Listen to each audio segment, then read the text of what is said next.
This channel is for educational purposes only. Make sure you do your own due diligence before making any investments. And there is inherent risk in trading, so it's speculative. Just make sure you keep that in mind. Hi, this is Joe. We're going to talk about the S&P, give another update on the QQQ, and go through the market conditions as well. We've got some things to talk about this week. There's definitely been some changes, and this is why we do it once a week. As I said, I think it's a really good habit to make sure you're staying on top of not only the indices you care about, but also your individual stocks. This week will show why we do this on a consistent basis, because we can actually see the differences that are taking place. So let's go straight into the market conditions. I want to explain. So again, I look at these four different areas: trend and momentum, volatility, overbought, oversold, and sentiment. These are key areas, different aspects to the market that I think you want to have some kind of a weighting for how you view what the market is looking at. So I've been trying to go through these on a consistent basis. The M represents the monthly, W for weekly, D for daily, and H for hourly. I have the slash mark, and then I do it again because the first four are for trend and the second are for the momentum. And if anyone has gone back and looked at these conditions going back or watched this the way I do this over the past month or two, you'll notice that we're starting to see some deterioration. Now we only have two pluses. The daily I have in the neutral camp this week. Hourly is actually in the bearish camp. Monthly has been neutral for momentum. But right now, we only have one positive momentum trend, and that is the weekly. The weekly has been the strongest chart. I'm going to go through these in detail in a minute. So volatility. So let's switch over to daily chart. I want to show you this. Notice what's taking place on the volatility. In fact, let me just zoom this in. So we had a drop in the volatility recently, and then we got a rally up, and it looked like the volatility was going to start to kick in, but it came down and sort of tested. And now we're sort of breaking out if you look at it compared to this prior peak. But the most important thing is the moving average. I use an 18 MA, in fact, a 20 in this case, is now rising. No, I'm using an 18 MA. I take that back. And so this is rising now, and the ATR is above it. So based on that, the conditions that I look at have turned to actually a negative. So I made a mistake putting this neutral. I want to make sure you realize that this component of the market conditions is actually negative, not neutral. So my mistake there. We have pulled back a little bit on the overbought, oversold oscillator. Let's take a quick look at that. We were in the overbought camp, but one thing I wanted to point out, I'm going to zoom in a little bit on this chart. So we made a higher high recently in price, but look at the lower high that was made in the RSI. And the RSI was from an overbought condition above 70. So we have this little mini divergence on the RSI 5 that I think is actually kind of working against this. Even though it's working off the overbought condition, it does have a little bit of divergence, and that does, I think, increase the odds that we want to work our way back to at least neutral, maybe get a little bit more than that as well. So I wanted to make sure I pointed that out. And then just to finish off, the sentiment is at 43%. It's popped a little bit.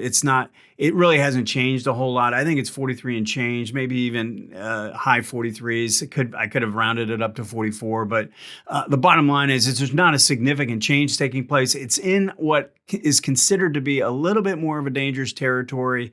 But again, the number 3 and number 4 probably play a backseat a little bit to number 1 and number 2. And I think the fact that the volatility rising and turning this actually to negative, and the fact that we're starting to see some deterioration in the trends, I think is a little bit more concerning to me.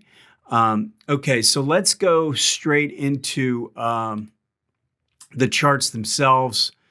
And I've got the 4 time frames up.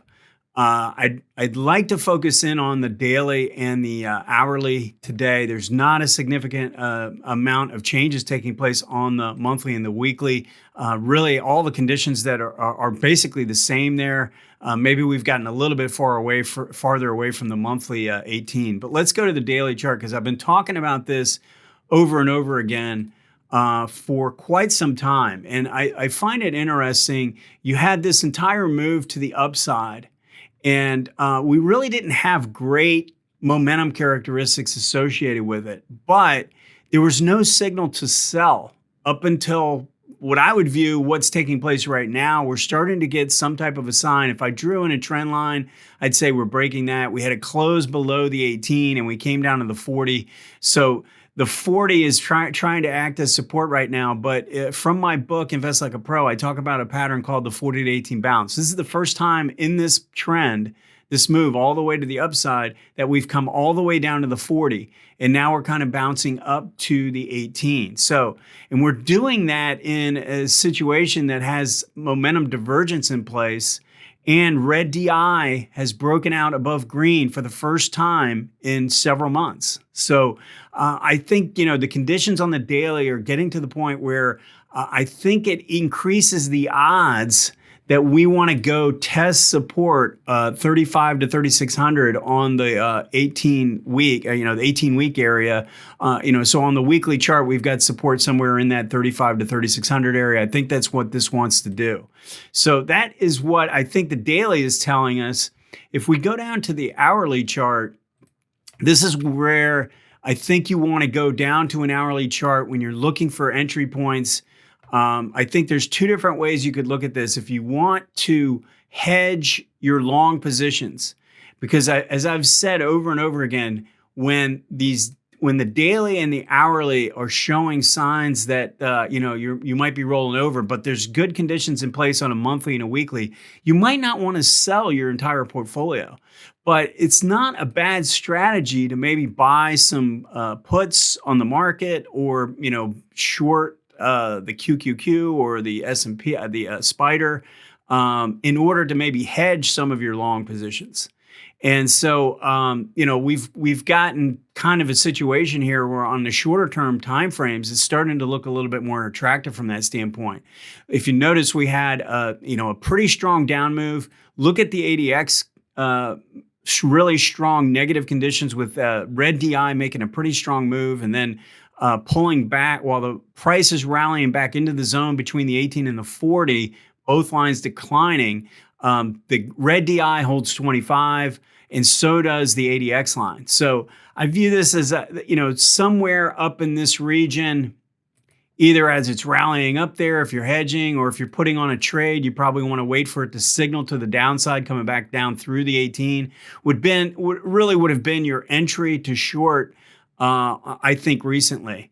Now, the way I look at it is, if I'm hedging a portfolio, I would probably do it on the way up, and I would put I would kind of look at this as kind of like my out point. If I'm actually doing a trade and I want to get in, I would be looking to get in as this is coming down through here, and I would put a stop for the trade probably up above the 40 as my starting point. And then as the stock starts to move down, test this low, I'd probably be looking to go to a break even, maybe even take a little profits off, do a little profit taking as this comes down and tests this low. That's for, specifically for doing a trade that you're shorting the market. So I hope this makes sense when you're looking at it from a daily chart and then going down to the hourly for the timing. That's how we want to do it. When we're using multiple time frames, you want to make sure you're looking for a slowing momentum condition or a reversal pattern taking place on the higher time frame, some type of a signal that says I want to do this trade to the downside. And then you go to the shorter time frame for your entry setup. And we certainly got the conditions in place for that.